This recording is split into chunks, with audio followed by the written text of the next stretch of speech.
आप सभी कल गुरु वंदना जरूर करेंगे। ओम ब्रह्मानंदम परम सुखदम केवलम ज्ञानमूर्ति द्वंद्वातीतम गगन सदृशम तत्वमस्याविलक्ष्यम।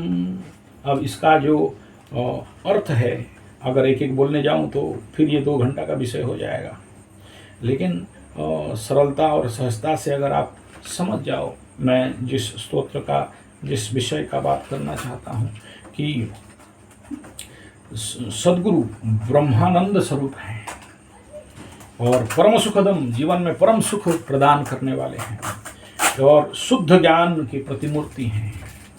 और ये जीवन में कैसे है बोला, गगन सदृशम मेघ, गगन सदृशम तत्वमस्य, वो जो परमेश्वर, वह द्वंद्वातीतम गगन सदृशम, द्वंद्व से रहित, एक में स्थिर, द्वंद्व मतलब कॉन्फ्लिक्ट, इधर की इधर, एको नित्यम, जो नित्य में रहने वाला।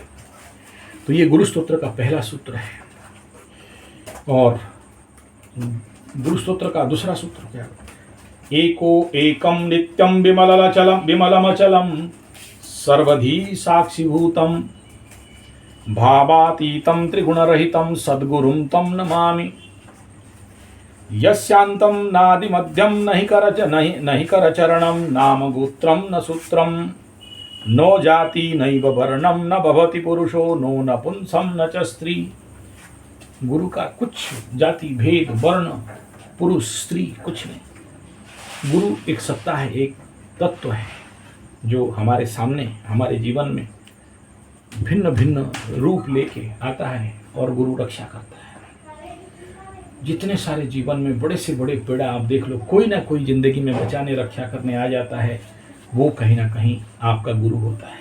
हाँ, आप मानते नहीं हो, दीक्षा लेते नहीं हो और उसको आप थैंक यू, धन्यवाद, कृतज्ञता देते नहीं हो, ये अलग विषय बिंदु है। नकारम नो विकारम नहि जनि मरणम नास्ति पुण्यम न पापम नो तत्त्वम तत्त्वमेकम सहज समरसम सद्गुरुम तम नमामि। ऐसा गुरु को मैं नमन करता हूँ, जो फिर इसमें एक्सप्लेनेशन और व्याख्यान दिया गया। इसको अगर एक एक लाइन को समझाने लगे तो गुरु कथा क्या बताएं। कैसा है गुरु, अगर सरलता से समझाया जाए? गुरु ब्रह्मा गुरु विष्णु गुरुदेव महेश्वर गुरु साक्षात परब्रह्मम तस्मै श्री गुरवे नमः। ऐसा गुरु जो ब्रह्मा विष्णु महेश से भी बड़ा है। कैसा है बोला, गुरु साक्षात परब्रह्म। ये ब्रह्मा विष्णु महेश और गुरु के आगे कोई माने नहीं रखते। ये गुरु पकड़ में लेके घूमता है, वो इनके आगे कोई ब्रह्मा विष्णु महेश और शनि राहु केतु का कोई औकात नहीं है। बोले हैं मतलब, बोले हाँ। बोले कौन सा गुरु का बात कर रहे हो, फिर बताओ उधर ही। हम तो सबसे बड़ा को पकड़ना चाहते हैं, छोटा मोटा को क्या करेंगे, सीधा राष्ट्रपति महामहिम। तो ऐसा कोई है जो ब्रह्मा विष्णु से भी, महेश्वर से भी बड़ा है।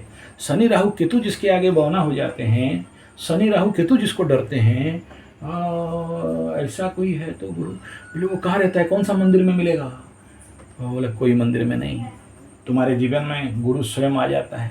तुम जितना गुरु को ढूंढते हो, गुरु उससे ज़्यादा तुम्हें ढूंढता है।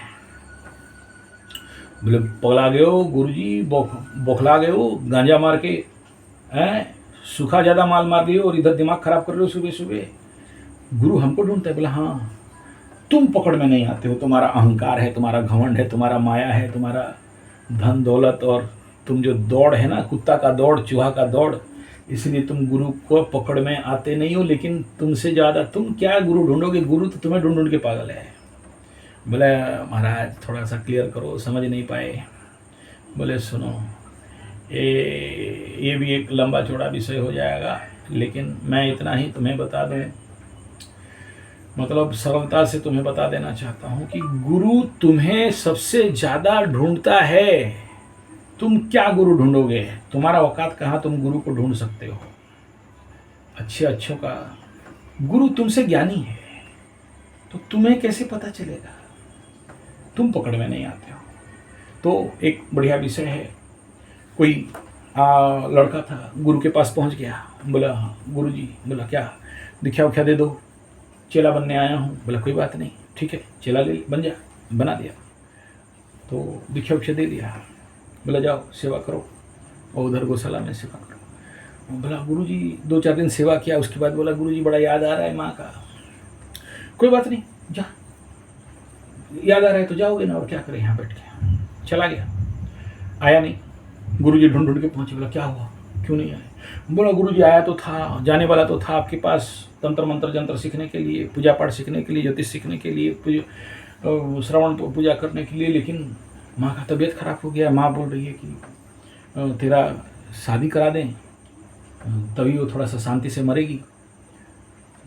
ठीक है, शादी कर ले, फिर हम आ जाएंगे, या तुम आ जाना, शादी कर लेंगे, फिर गुरुजी मैं आपके पास आ रहा हूँ, आप चलो ना, निकलो। गुरुजी भाग गया। गुरुजी भागा, फिर उसके बाद वापस फिर से आया नहीं, शादी हो गया। तो गुरुजी फिर ढूंढते ढूंढते पहुंचे, बोला क्या हुआ, आया नहीं। बोला गुरुजी माँ तो मर गई, उसका क्या कर्म करते करते अभी मेरा बीवी पेट से है, और बच्चा का थोड़ा सा मुंह देख लेंगे, फिर आप तक पहुंच जाएंगे। गुरुजी बोला कोई बात नहीं, अगर बच्चा बाप बनना चाहती हो कोई बात नहीं, गुरु तो गुरु है, गुरु स्वाधीन करता है, किसी को बांध के नहीं रखता है, गुरु का कोई मतलब नहीं है। फिर बच्चा तच्चा हो गया, गुरु को खबर हो गया, गुरु दौड़े। बोला क्या हुआ, आया नहीं। बोला आ जाते, इसका ये नामकरण करना है। बोला ठीक है, नामकरण के बाद आ जाएगा। हाँ हाँ गुरुजी आप निकलो, मैं आ रहा हूँ। फिर नामकरण खत्म हो गया, फिर आ गया। बोला क्या हुआ। बोला आया बच्चा का तबीयत खराब, बीवी तो रो रही है, कैसे करें। ठीक है, इसका थोड़ा सा जनेऊ कर देंगे, 4-5 साल का बात है, उसके बाद तो गुरुजी मैं आपके शरण में एकदम तंत्र मंत्र जंत्र पूजा पाठ। गुरुजी भाग गए, कोई बात नहीं। फिर उसका जनेऊ वनेऊ हो गया, पहुंचे। बोला क्या हुआ। बोला सब ठीक ठाक है गुरुजी, बीवी बीमार, वो अब क्या करें, अब ये बच्चा थोड़ा सा और 4-5 साल का है, बाल विवाह तो हम लोग का हो जाता है, शादी करा देंगे तो फिर मैं फ्री, तो आपके पास तंत्र मंत्र जंत्र पूजा पाठ ध्यान योग जप तप एकदम फुल सिद्धि। गुरु बोले कोई बात नहीं, आ गए। बोला गुरुजी आप निकलो, मैं आ रहा हूँ। फिर नहीं आया, फिर पहुँच गए। आते आते फिर धीरे धीरे वो बोला गुरुजी शादी तो हो गया, लेकिन देख रहा हूँ कि उसका बीवी पेट में है, मेरा बेटा का, तो थोड़ा सा नाती का मुंह देख लेंगे, फिर उसके बाद क्या है, हम तो रिटायर्ड हैं, अभी तो आप ही के पास जाके तंत्र मंत्र जंत्र पूजा पाठ। बोला अच्छा ठीक है, कोई बात नहीं, आ गए। फिर नहीं आया, फिर पहुँचे गुरुजी, फिर पहुँच गए। बोला क्या हुआ, आया नहीं। बोला सब ठीक ठाक है, वो नाती का थोड़ा तबीयत खराब है, ठीक हो जाएगा तो आ जाएंगे, आप निकलो। फिर भाग गए, फिर आया नहीं। तब तक गुरुजी को पता चल गया कि चेला मर गया है, बूढ़ा होके मर गया। गुरुजी उसका शांति उनकी मुक्ति के लिए, जो भी गुरु आदमी है तो गुरु का तो काम ही वही है कि चेला सुने नहीं सुने, माने नहीं माने, गुरु का सेवा करे नहीं करे, लेकिन उसका मुख्य मुक्ति का दायित्व तो गुरु के सरचर में आ जाता है। गुरुजी फिर उसके लिए सब किए, तो देखे कि अगला जन्म वो कुत्ता बन गया है। गुरु अवमानना किया तो कुत्ता हो गया, और जन्म होके मोह माया के कारण उसी के घर में जन्म हुआ है। तो उसको जो ससुर था बूढ़ा, वहाँ कुत्ता बना है। उसका जो बहू है, उसका बेटा के लिए खीर बनाया था, नहाने गई थी वो, उसका बहू नहा के आ रही है कि देखा कि वो बड़ा बच्चा कुछ गिर गया या कुछ बेहोश हो गया। ये गुस्सा हो गई बहू, बोले वो तुम मेरा बच्चा को कुछ मार दिया, नुकसान काट दिया, कुछ खून निकल रहा है।